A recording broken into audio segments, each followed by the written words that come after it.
Siapa sangka, seorang wanita yang bercita-cita menjadi pelindung hukum di negerinya, kini justru bergabung dengan militer negara lain. Dari kegagalan tekanan sosial hingga keputusan besar yang mengubah seluruh hidupnya, kisah ini akan membawa kita pada perjalanan yang penuh perjuangan dan kejutan.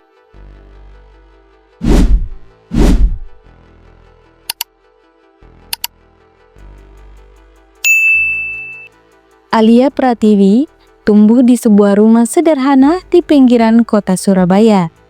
Ayahnya seorang guru sekolah dasar, sementara ibunya membuka warung kecil di depan rumah mereka. Kehidupan mereka jauh dari kemewahan, namun kaya akan nilai-nilai kejujuran dan kerja keras. Sejak kecil, Alia memiliki ketertarikan yang mendalam pada seragam dan disiplin.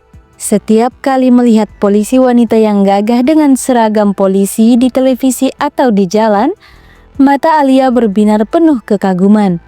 Suatu hari nanti, aku akan memakai seragam itu dan menjaga ketertiban di negeri ini, tekadnya dalam hati.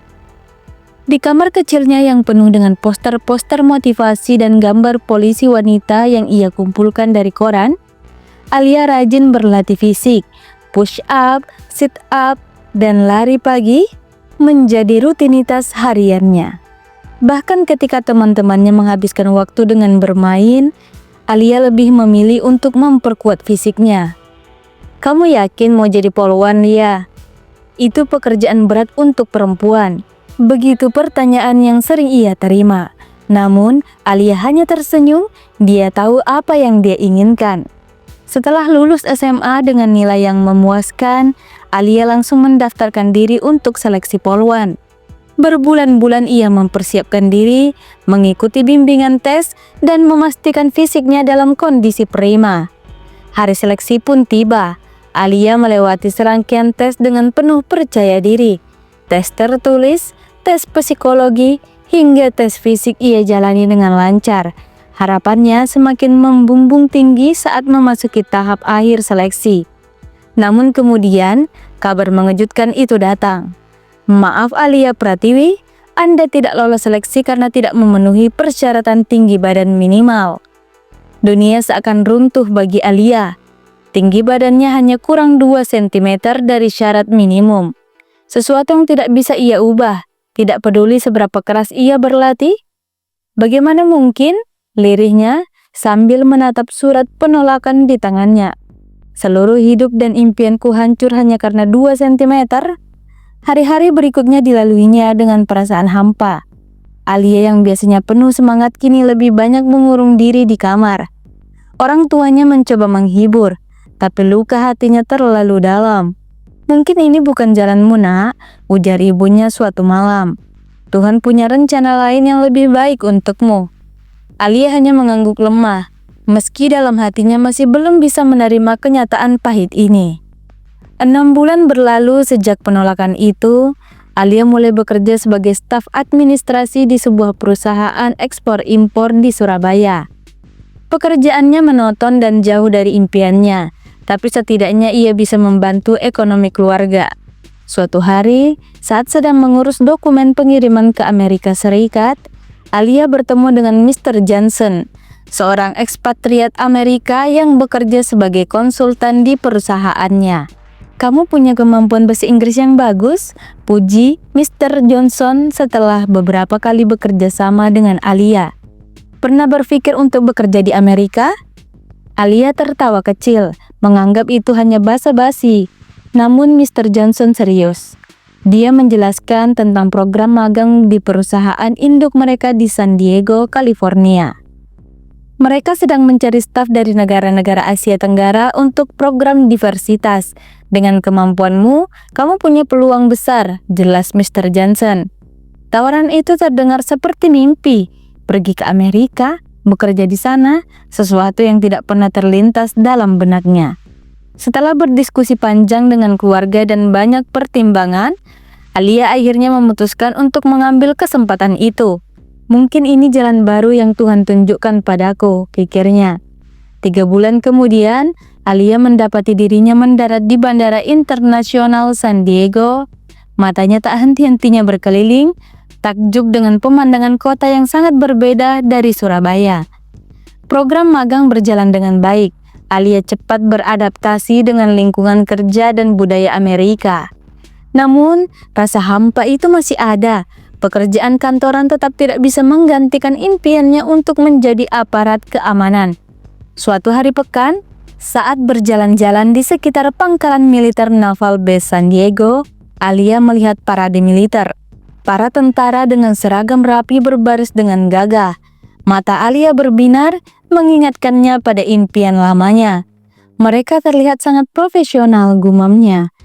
Ya, mereka adalah kebanggaan negara ini, jawab seorang pria tua di sampingnya yang ternyata adalah seorang veteran. Dan tahukah kamu, militer Amerika Serikat menerima rekrutmen dari warga negara asing yang memiliki izin tinggal legal. Informasi itu bagaikan percikan api yang menyalakan kembali semangat Alia yang sempat padam. Keesokan harinya, ia langsung mencari informasi tentang program rekrutmen militer Amerika Serikat bagi pendatang.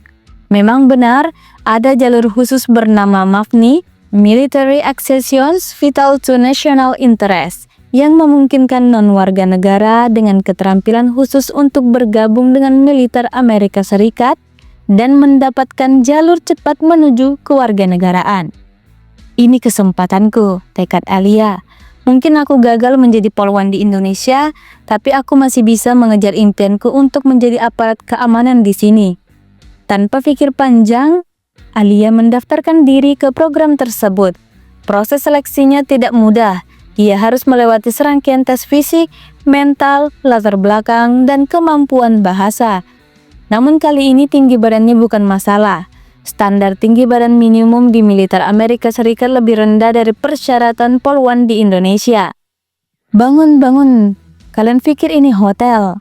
Teriakan sersan pelatih menggema di barat pelatihan.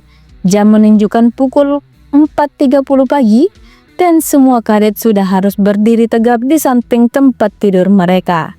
Alia dengan rambut yang dipotong pendek sesuai standar militer bergegas bangkit.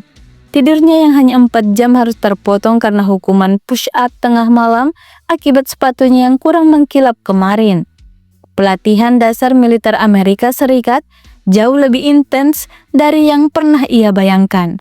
Setiap hari dimulai dengan lari 5 mil sebelum matahari terbit. Dilanjutkan dengan latihan fisik yang menguji batas kemampuan tubuhnya. Belum lagi pelajaran taktik, penggunaan senjata, dan aturan militer yang harus ia hafal. Pratiwi, apa yang kau lakukan? Posisi tiarapmu salah. Ulangi 50 kali. Teriak sersan militer salah satu pelatih yang terkenal paling keras. Alia menggigit bibirnya, menahan sakit di otot-otot perutnya yang sudah kram, dan melakukan push up sesuai instruksi. Dalam hati, ia mulai meragukan keputusannya. Apa aku sanggup melewati ini semua? Tanyanya pada diri sendiri. Tantangan terbesar bukanlah fisik, melainkan mental. Sebagai satu-satunya orang Indonesia dan salah satu dari sedikit wanita di batalionnya, Alia sering merasa terasingkan. Beberapa rekan kadetnya bahkan secara terang-terangan meragukan kemampuannya. Hei Indonesia, apa yang kau lakukan di sini? Militer Amerika Serikat terlalu keras untuk gadis Asia sepertimu. Ejek salah satu kadet laki-laki saat makan siang. Alia hanya diam, tapi dalam hatinya api tekad semakin berkobar. Aku akan buktikan mereka salah, tekadnya. Malam-malam di barak sering dilaluinya dengan tangis diam-diam. Mengingat keluarga di Indonesia dan bertanya-tanya apakah keputusannya tepat, namun setiap pagi ia bangkit dengan semangat baru. Satu persatu, tantangan ia taklukkan. Dari latihan menembak hingga rintangan uji keberanian, Alia mulai menunjukkan progres yang mengagumkan. Sersan Miller yang awalnya sangat keras padanya, mulai memberikan anggukan kecil tanda pengakuan saat Alia berhasil menyelesaikan latihan dengan sempurna. Kau tahu Pratiwi? Ujar Sersan Miller suatu hari setelah latihan. Awalnya aku ragu kau bisa bertahan, tapi kau punya sesuatu yang jarang dimiliki kadet lain. Determinasi sejati. Pujian itu bagikan air di padang gurun bagi Alia. Perlahan ia mulai mendapatkan pengakuan dan rasa hormat dari rekan-rekannya. Namun ujian terberat datang saat latihan survival di hutan. Selama 3 hari, para kadet harus bertahan hidup dengan peralatan minimal, menavigasi medan yang sulit, dan menghindari musuh yang bersembunyi. Di hari kedua, hujan deras mengguyur area latihan, suhu turun drastis, dan beberapa kadet mulai menunjukkan gejala hipotermia. Tim Alia tersesat, dan persediaan makanan mereka hampir habis. Kita harus kembali ke titik awal, usul salah satu kadet dengan panik. Tidak, itu artinya kita gagal dalam misi, bantah yang lain. Sementara perdebatan berlangsung, Alia diam-diam mengeluarkan peta dan kompas. Dengan teliti ia menganalisis posisi mereka dan rute terdekat menuju titik akhir. "Dengar," ujarnya dengan tenang. "Jika kita mengambil rute ini, melewati lembah dan menyeberangi sungai kecil di sebelah timur, kita bisa sampai di titik akhir dalam waktu 6 jam. Keheningan menyelimuti kelompok itu.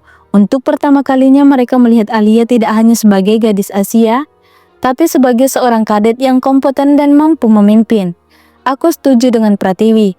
Akhirnya pemimpin tim mereka bersuara. "Kita ikuti rencananya." Dan benar saja, strategi Alia berhasil. Tim mereka adalah yang pertama mencapai titik akhir, mengalahkan semua tim lainnya. Setelah peristiwa itu, pengakuan terhadap Alia semakin meningkat. Para kadet mulai mencari nasihatnya dalam strategi, dan para pelatih sering menjadikannya contoh ketika berbicara tentang determinasi dan kecerdasan taktis.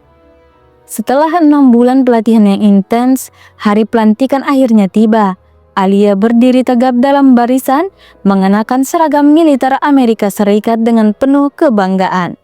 Matanya berkaca-kaca saat komandan latihan memanggil namanya untuk maju dan menerima lencana. "Privat First Class Alia Pratiwi," panggil sang komandan dengan suara lantang. "Atas dedikasi, keberanian, dan kepatuhan pada nilai-nilai militer Amerika Serikat, saya dengan bangga melantik Anda sebagai anggota resmi Angkatan Darat Amerika Serikat." Alia melangkah maju, jantungnya berdebar kencang. Ini adalah momen yang ia impikan sejak hari pertama menginjakkan kaki di pelatihan. Saat lencana disematkan di dadanya, ia tidak bisa menahan senyum. Di antara tamu yang hadir, ada wajah-wajah familiar. Mr. Johnson yang memberikannya kesempatan pertama untuk datang ke Amerika, dan beberapa rekan dari perusahaan tempat magang dulu. Dan melalui video call, orang tua Alia di Indonesia menyaksikan momen bersejarah putri mereka dengan air mata haru. "Kami sangat bangga padamu, Nak," ujar ayahnya dengan suara bergetar. "Meski jalanmu berbeda dari yang kau impikan dulu, kau telah membuktikan bahwa kegagalan hanyalah awal dari kesuksesan baru." Setelah pelantikan, Alia ditempatkan di unit yang bertugas dalam misi kemanusiaan dan menjaga perdamaian.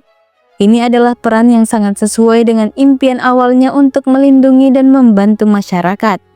Misi pertamanya adalah membantu korban bencana alam di Puerto Rico. Di sana, Alia dan unitnya bertugas mendistribusikan bantuan, membangun tempat penampungan, dan memastikan keamanan para pengungsi. Di tengah kehancuran akibat badai, Alia menemukan makna baru dari pengabdiannya. Saat ia membantu seorang nenek tua menemukan cucunya yang terpisah, atau saat ia memberikan mainan kepada anak-anak yang kehilangan segalanya, mereka merasa bahwa inilah tujuan hidupnya yang sebenarnya.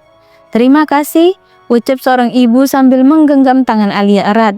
"Anda adalah malaikat bagi kami." Kata-kata itu menyentuh hati Alia lebih dalam dari medali atau penghargaan apapun. Ia sadar bahwa di balik seragam, entah itu seragam polwan yang dulu ia impikan, atau seragam militer Amerika Serikat yang kini ia kenakan, esensinya tetap sama, melayani dan melindungi. Setelah berbulan-bulan di Puerto Rico, Alia kembali ke markas dengan pengalaman dan perspektif baru. Kini ia tidak lagi melihat kegagalannya menjadi polwan sebagai akhir dari impian, melainkan sebagai awal dari perjalanan yang jauh lebih besar dan bermakna.